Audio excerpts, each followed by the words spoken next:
Hi, I'm Kellie Murphy-Ringate, Public Educator and Fire Inspector for the Excelsior Fire District, and welcome to First Responder TV, your local public safety source. In each new edition, we find ways to keep citizens safe, highlight public safety events, and go on location to training exercises, and much, much more. Here's what's coming up on First Responder TV. We'll experience Operation Black Cat, a large-scale emergency training exercise that brought many local public safety agencies to Mound. I'll introduce you to Becki White, the Public Fire Safety Educator for the state of Minnesota. Scam Alert will give you an update on scams that have been targeting citizens in the lake area. And we'll recap the Excelsior Fire District's Fire Prevention Open House and Safety Fair on Safety Source. What would you do if a large-scale disaster like a tornado, wildfire, shooting, or terrorist attack happened in your community? Local public safety agencies around Lake Minnetonka have been trained on how to respond to these events to keep you safe. Here's Operation Black Cat.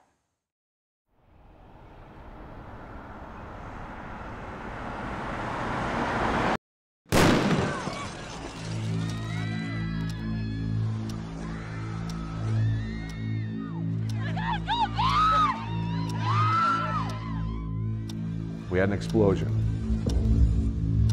A building collapsed. Could it be a terrorist act? Yes. One of the challenges we face in a training exercise is making it realistic.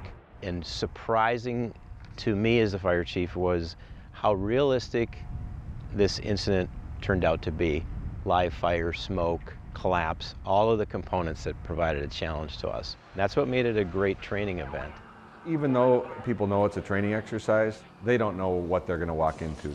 When you prepare and plan an exercise like this, you don't know exactly how the actors and actresses are going to act. You don't know their reactions, so some of it's a surprise to everybody, which makes it all that more real. An exercise like that literally took years to put together. There was a core group of planners for this Black Cat exercise. Do you agree? Turn this into the fire? The county emergency management had some grant money available. It did start with Mound Public Safety, initiated it. We brought resources from the Metropolitan Collapse Rescue Team, the bomb squad, all of them to Mound on this event. We're very lucky in the Lake Minnetonka area in that our police departments meet monthly as emergency managers. We practice together, we exercise together. It doesn't matter how big your agency is, we need to count on each other for mutual aid. You staff your police department or your fire department for everyday business, and when the big one happens, you count on your partners to come in and help. Squeeze my hands. Squeeze. Almost all of the responders that went from the different agencies had almost no information about what they were getting. It was very important to us to keep them from knowing. The value in that is the training component. If they knew everything that was going to happen and everything that they were dealing with before they left here, it would not be nearly as effective of training. You logically work through it as the information comes to you or as you're able to gather information. One of the first things you do to try to make a scene safe is establish a perimeter. And that perimeter to keep people out, to try to keep the scene as organized from a response perspective as we can. Hennepin County, many of the metropolitan counties have greatly improved their radio communication systems. We can talk to every agency in the county. The Black Cat event gave us a really good opportunity to test that. Division 3 right there. You learn something communications-wise from each of these exercises, and you can use that going forward. Firefighters absolutely love to use their training skills. This type of event is very rewarding for them because they have an opportunity to practice what they've learned. I want my people to be safe, so I want to see that when the officers are first going to the scene, that they're looking at scene safety as priority one. I need to train and be ready for it, and so do my people, and so do all public safety officials. So that's why we train. The public counts on us. It was just one more training tool that our department, police department, all these other agencies have increased our abilities to respond to a large-scale incident.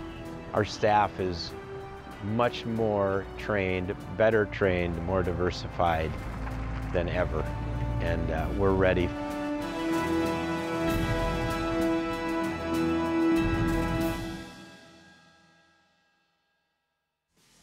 Coming up next, we'll talk to Becki White, the Public Fire Safety Educator for the state of Minnesota.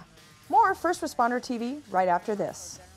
Raise your hand if you know the leading cause of death for Minnesota teens. Well, it's not your high school cafeteria food, it's traffic crashes. And what can you do? Buckle up. You've mastered the web and text messaging, but the seatbelt remains a mystery? Think it's uncool? So is your face going through a windshield. So buckle up. Every body, every seat, every time, and live to drive another day. A message from our partners at AAA and the Minnesota Safety Council. For more information on Live to Drive Another Day, visit myfox9.com.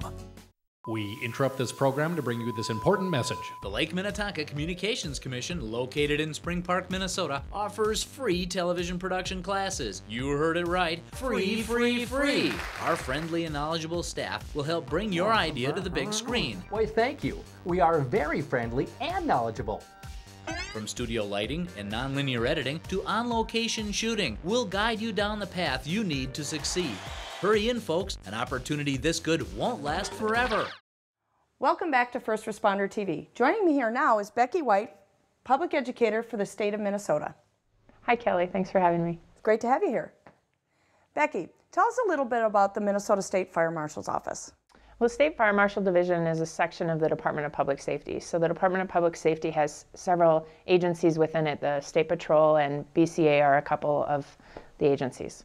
Becki, what's the difference between fire chiefs and fire marshals? Well, the fire chief is generally in charge of the fire departments and the suppression side of things, as well as all the other management things in a fire department.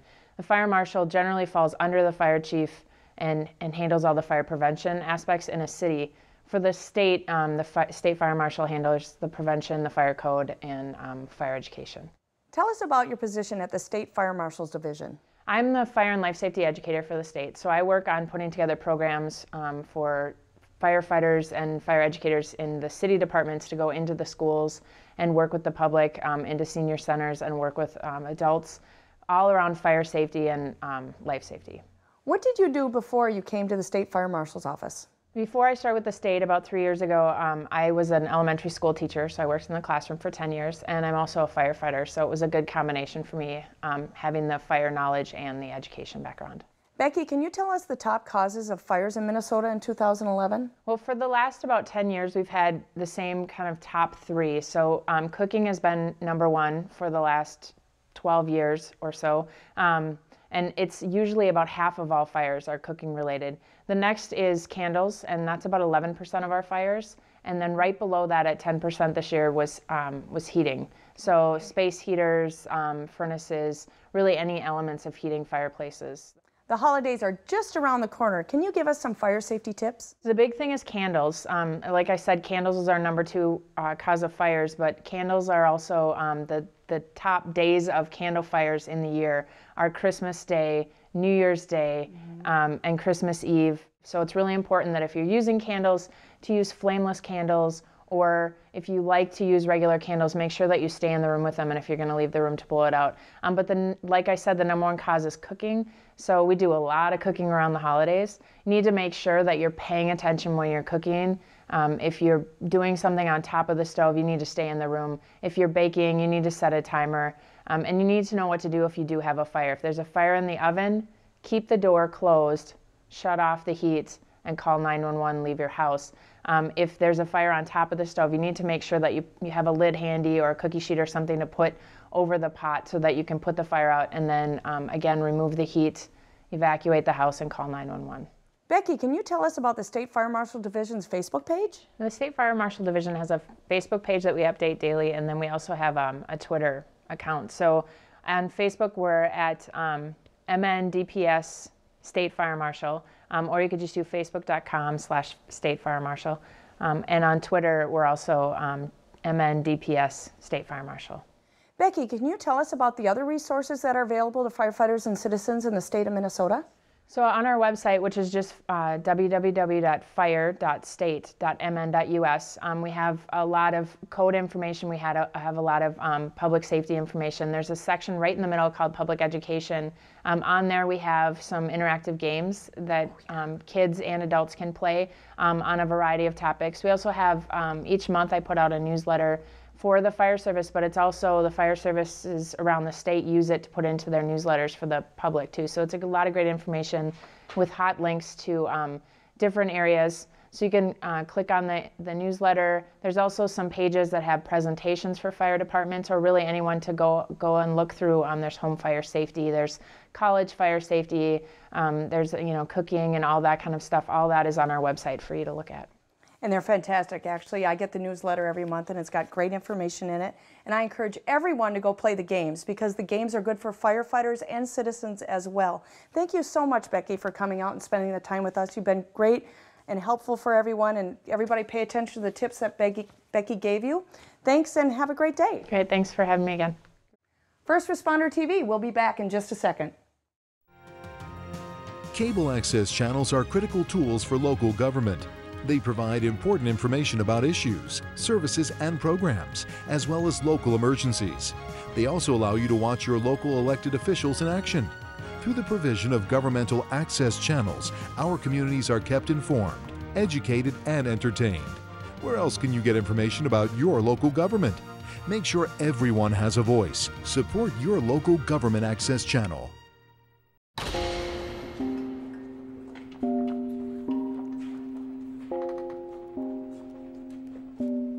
Different words describe different people. But in the eyes of the law, there's one that fits us all. Human right number 7. We're all equal before the law. What are human rights? Find out at youthforhumanrights.org. Welcome back to First Responder TV. It's time for Scam Alert. This segment is designed to alert the public of some common scams that have been reported to local police departments in the area.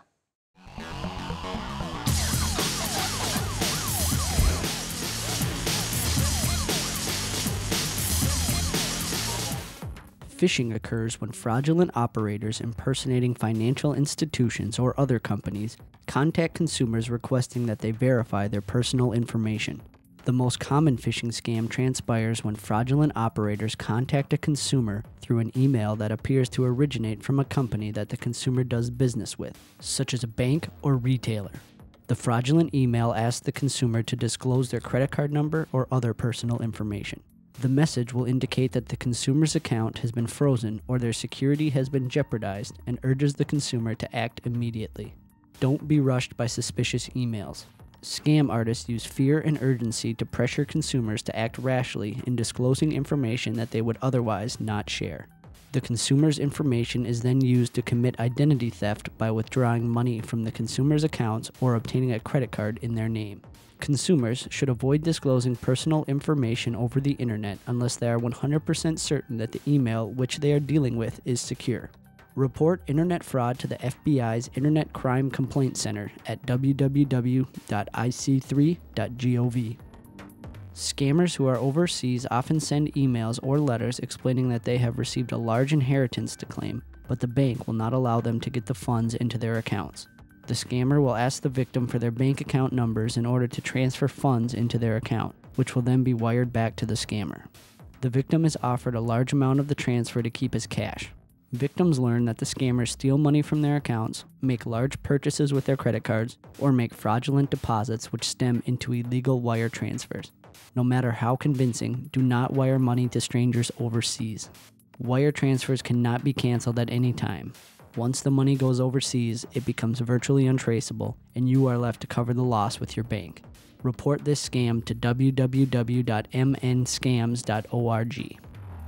Charity scams happen when an individual or group deliberately misrepresents its fundraising intentions or solicits charitable funds for illegal causes.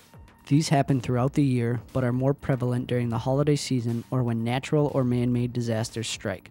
You'll get appeals over the internet, in the mail, or by telephone urging you to contribute financially to a good cause. Make sure that the organization you're giving to is a legitimate charity and not one that intends to put money into the hands of con artists. Most states require charities to register and file annual reports showing how they use donations. Be cautious about emails asking for personal information and companies that use sound-alike names for well-known charities.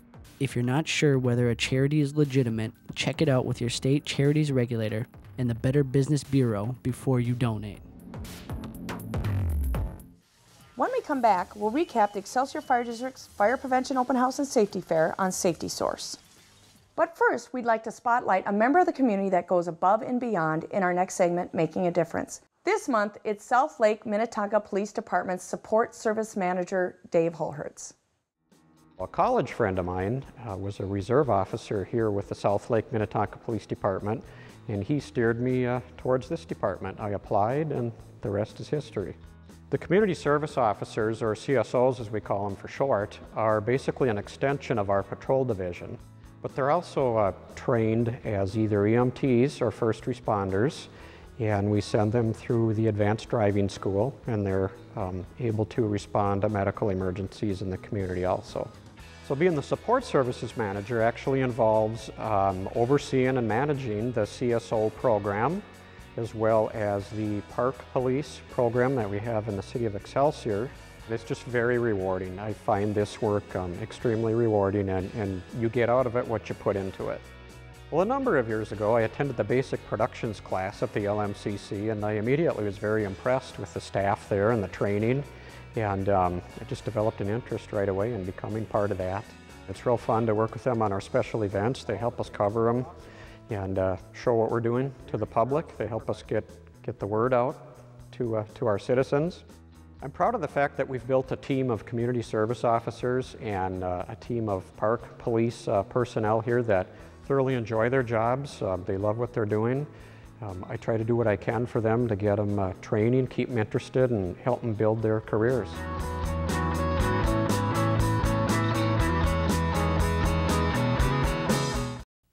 Walk a straight line, that's ridiculous. We know how hard it is to admit that you've got a problem, that things sometimes seem to be spinning out of control. We know how we sometimes hurt the people we love without realizing it at the time. We know because we've been there. We're Alcoholics Anonymous. If your drinking is affecting your life and family, look us up. We're in the phone book and on the web. It's your community, it's your airport. Being aware and vigilant is the best defense against the ongoing threat of terrorism. As users of the airport, you are our eyes and ears. If you see anything suspicious at or near MSP International Airport, report it to the airport police. The very real and deliberate threat that this nation faces is not confined to the airport. If you see suspicious activity anywhere in the community, report it to your local police department. You are an important part of keeping our communities safe. Keep an eye out and keep our airport safe. Be aware, be vigilant, and be safe.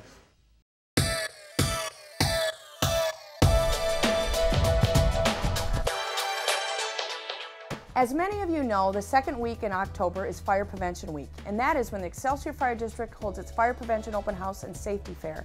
During our Safety Fair, we have several demonstrations. The most popular is our kitchen fire safety trailer. At the count of 3, Hank's going to put that water on the fire, and you're going to see how you'd wind up in the hospital in a big hurry if you did this. Ready, Hank? 1, 2, 3. At the fire safety trailer, the firefighters teach people how to be safe in the kitchen and how to prevent fires. Just slide a pan over it, shut the heat off, and walk away. One of the other demonstrations where we use live fire is our residential fire sprinkler trailer. A garbage can fire is started inside the trailer, and the audience inside and outside gets to time how quickly it takes one single residential fire sprinkler to put out that garbage can and how fast it does occur.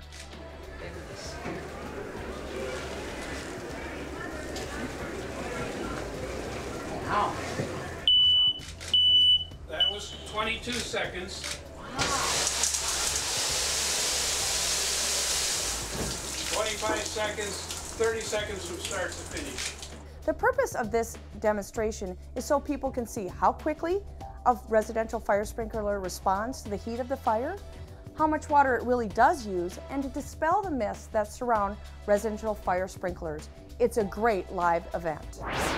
We also have a hands-on fire extinguisher demonstration where people can hold an actual fire extinguisher in their hand, get familiar with it, and practice putting out a fire. It's a great demonstration for those people that are not familiar with fire extinguishers.